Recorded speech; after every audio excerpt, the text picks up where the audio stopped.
સુરત શહેરના રહેણાંક વિસ્તારોમાં ઘણા સમયથી ચાલી આવતી ગેરકાયદે ડ્રેનેજ અને સ્ટોર્મ ડ્રેન કનેક્શનની સમસ્યા ઉકેલ માટે સુરત મહાનગરપાલિકાએ એક રાહતકારી નિર્ણય લીધો છે। પાલિકાની સ્થાયી સમિતિની બેઠકમાં લેવાયેલા આ નિર્ણય મુજબ હવે મિલકતદારો ₹500માં પોતાના ગેરકાયદે ડ્રેનેજ કનેક્શનને કાયદેસર કરાવી શકશે। સુરત મહાનગરપાલિકાની સ્થાયી સમિતિની બેઠકમાં શહેરના હિતમાં એક અત્યંત મહત્વપૂર્ણ નિર્ણય લેવામાં આવ્યો છે। શહેરમાં વર્ષોથી વણ ઉકેલ્યા રહેલા ગેરકાયદે ડ્રેનેજ જોડાણોના પ્રશ્નને ઉકેલવા માટે તંત્રએ કડક દંડના બદલે રાહતનો માર્ગ અપનાવ્યો છે। અત્યાર સુધી ગેરકાયદે જોડાણ પકડાય ત્યારે જે મસમોટો દંડ વસૂલવામાં આવતો હતો તેના બદલે હવે નાગરિકો વ્યક્તિગત ડ્રેનેજ કનેક્શન દીઠ ફક્ત ₹500નો ચાર્જ ભરીને પોતાનું જોડાણ કાયદેસર કરાવી શકશે।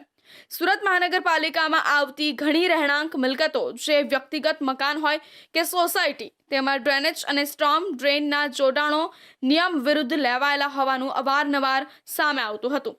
આવા ગેરકાયદે કનેક્શનને કારણે પાલિકાના નેટવર્ક પર વધારાનું ભારણ આવતું હતું અને ઘણીવાર ડ્રેનેજ લાઇન ચોકઅપ થવાની સમસ્યાઓ પણ સર્જાતી હતી। આ સમસ્યાના કાયમી ઉકેલ માટે સ્થાયી સમિતિએ એક વધારાનું કામ મંજૂર કર્યું છે, જે અંતર્ગત કોઈપણ રહેણાંક મિલકતદાર ₹500નો ચાર્જ ભરીને પોતાનું ગેરકાયદે ડ્રેનેજ જોડાણ કાયદેસર કરાવી શકશે। અગાઉ આ પ્રક્રિયા જટિલ અને ખર્ચાળ હતી, પરંતુ હવે મિલકતદારોને પ્રોત્સાહિત કરવા માટે આ રાહત આપવામાં આવી છે। પાલિકા દ્વારા આ યોજનાનો લાભ લેવા માટે ચોક્કસ સમયગાળો નક્કી કરવામાં આવ્યો છે।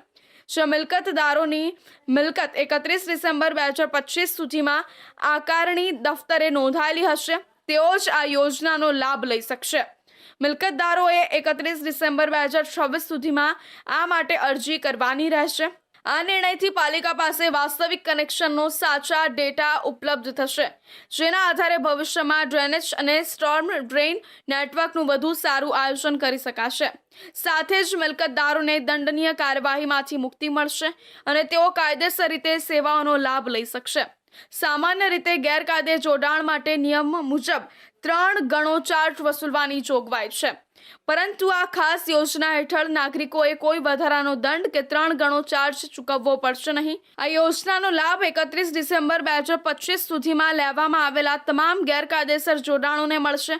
સુરતના મેયર દ્વારા શહેરના તમામ નાગરિકોને આ સુવર્ણ તકનો લાભ લેવા માટે ખાસ અપીલ કરવામાં આવી છે। આ નિર્ણય પાછળનો મુખ્ય હેતુ એ છે કે લોકો દંડના ડર વગર સ્વેચ્છાએ આગળ આવે અને શહેરની ડ્રેનેજ લાઇન સિસ્ટમ વધુ સુવ્યવસ્થિત બને। નમસ્તે।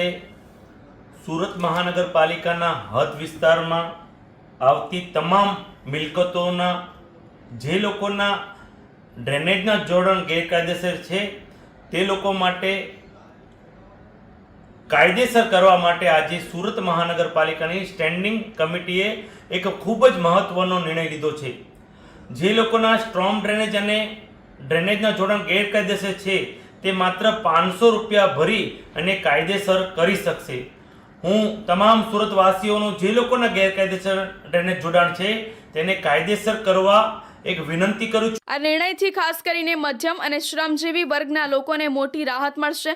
સ્થાયી સમિતિના આ નિર્ણય બાદ હવે આગામી દિવસોમાં ઝોન કચેરીઓ ખાતે આ માટેની પ્રક્રિયા શરૂ કરવામાં આવશે। જે મિલકત ધારકોના ડ્રેનેજ કનેક્શન મનપાના રેકોર્ડ પર નથી તેઓ આ યોજનાનો લાભ લઈને કાયદેસરતા મેળવી શકશે, જેથી ભવિષ્યમાં આવતી કાયદાકીય મુશ્કેલીઓથી બચી શકાય।